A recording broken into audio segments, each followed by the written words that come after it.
வணக்கம். ரேடியோ மன்னார் செய்திகள். தாதியர்களின் சம்பள பிரச்சினை யாழில் வெடித்த போராட்டம்.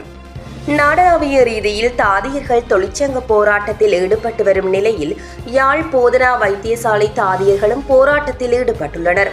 குறித்த போராட்டம் நேற்று காலை 10 மணி முதல் நண்பகல் 1 மணி வரை இடம்பெற்றுள்ள நிலையில் முற்பகல் 11:30 மணி முதல் 12:30 மணி வரையான காலப்பகுதியில் தாதியர்கள் கவனஈர்ப்பு போராட்டத்திலும் ஈடுபட்டுள்ளனர்.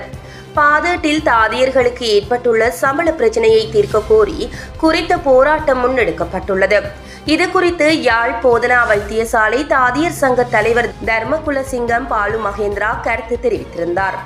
இதன்போது அவர் தொடர்ந்து தெரிவிக்கையில், கடந்த பிப்ரவரி மாதம் 26ஆம் தேதி தாதியர்கள் நாடளாவிய ரீதியில் 1 மணித்தியால அடையாள வேலைநிறுத்த போராட்டத்தில் ஈடுபட்டிருந்த நிலையில் சுகாதார அமைச்சு பாதேட்டில் ஏற்பட்டுள்ள சம்பள பிரச்சினைக்கு தீர்வை வழங்காமையால் மார்ச் மாதம் 6ஆம் தேதி பணிப்புறக்கணிப்பு செய்வதற்கு அரசு தாதியர் சங்கம் தீர்மானித்திருந்தது. இருப்பினும் மார்ச் 5ஆம் தேதி அரச தாதியர் சங்கத்துடன் சுகாதார அமைச்சு ஒரு கலந்துரையாடலை மேற்கொண்டது.